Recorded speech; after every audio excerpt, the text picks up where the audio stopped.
Mga amo, ikot ko lang kayo dito sa mga kaganapan namin dito sa shop ngayon. At ito, isa-isa natin yung mga ginagawa natin today. Ito, galing ng Mindoro.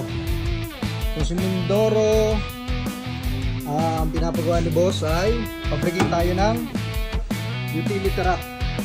Ito mga amo, fabricated yan ha, utility rack fabricated. Then ito, na body lift natin yung nakaraan. Tapos to, pinabrigate din natin to, front bumper.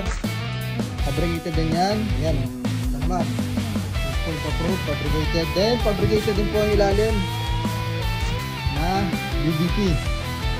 So bumalik siya mo para magpa additional itong utility rack na fabricated din natin. Fabricated. Galing ng Mindoro ito sa amo ha. Ito naman si amo ay galing ng Lucena City. Mga kababayan natin dyan sa South, shout out po sa inyo. Galing ng Lucena City. Ang pinagawa naman nun sa atin ay winch tray. Yan, nasa loob. Winch tray nasa loob. Nasa loob. Then naglagay tayo ng winch.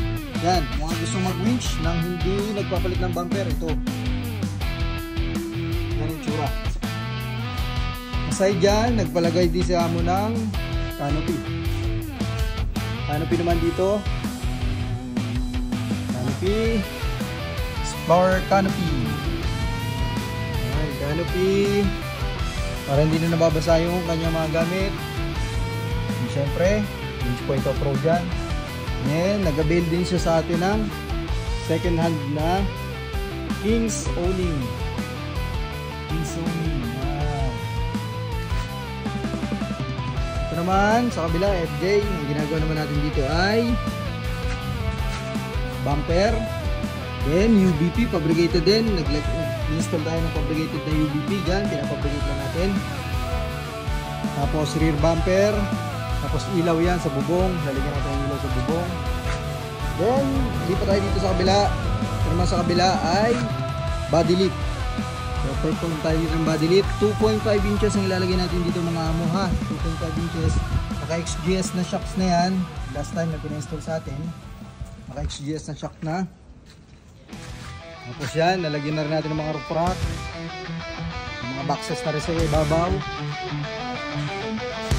Snorkel na din, body lift ay perform natin dito 2.5 inches. Tapos lalagyan din natin siya ng ilaw na aurora doon sa taas. So dumako naman tayo dito sa mga kabila. Ito LC Land Cruiser 76. Hinihimay-himay natin, electrical, mechanical, etc. Lalagyan natin ng aircon, yung walang aircon. Yan, lalagyan natin ng condenser yan. Ayan, radic gun, Pajero. Tapos ito naman Jeep Wrangler. Nag-perform din tayo dito ng body lift. Ayan, body lift. Ayan, body lifted Jeep. Then 35 inch tires na Midley Thompson.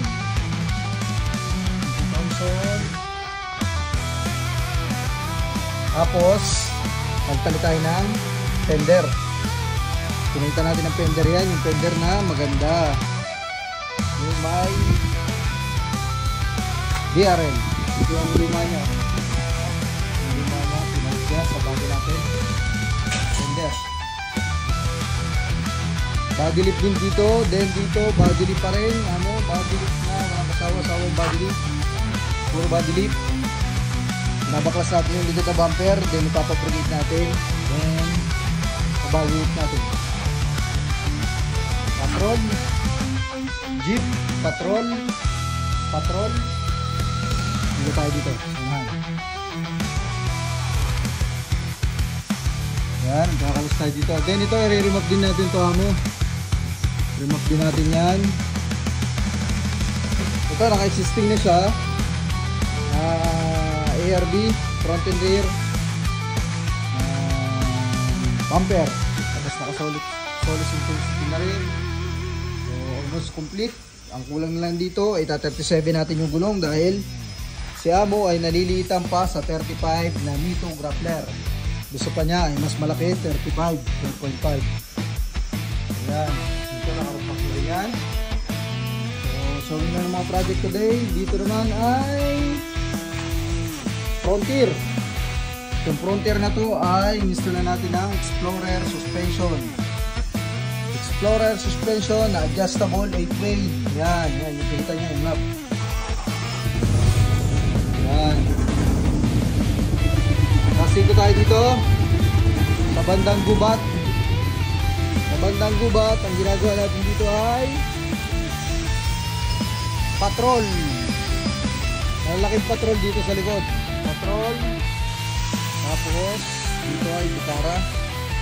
Kaya pabrigit natin yung UDP na ginagawa dito sa FJ. Pabrigit natin. Dito tayo dito. Patrol pa rin. Malalaking patrol. Itong patrol natin. Ayun. Ayan, lalaki ng patrol dito mga amo. Saan ka pa? Kung gusto mong magpa-setup ng mga malalaking patrol, dito lang yan. Ito naman FJ. Palabas na to. Okay na yan. Sali na lang na ETF din. Babiyahin na yan. Dito naman sa kabila ay yan. Ang master patrol natin. So, ito naman yung patrol natin malaki.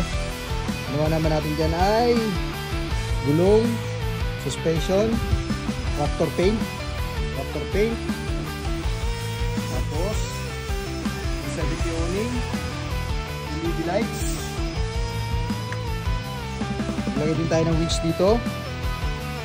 Spotlight ng Ironman. Puro Ironman to mga ano ha. Ironman. Tapos yan. Tapos naglagay din tayo ng turbo dito. Yan. Turbo. Tapos sa gilid. Sabit natin dito. Yan. Pinagsasabit natin. Tapos dito may bagong dating pa na nakapila pa. Itong LC Land Cruiser din. Ang gagawin naman natin dito ay setup, malaking gulong, locker, gear. Ating mga project today dito sa shop.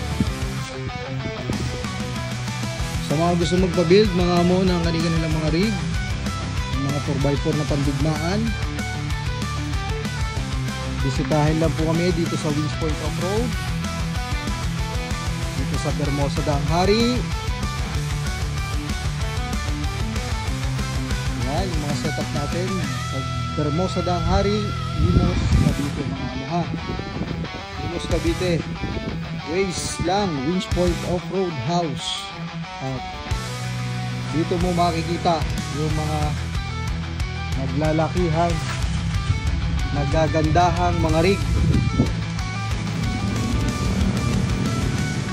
Kami ang gumagawa dito sa Cavite ng mga solid rig na dinudurog dyan sa General Nakar, pinagtatawid dyan sa Pinatubo.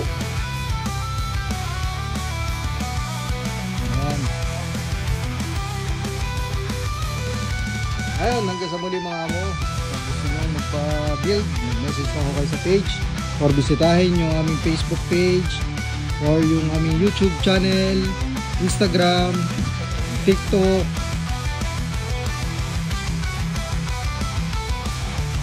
Kung gusto ng mga upgrade boss, message lang. Maraming salamat amo. Magandang araw.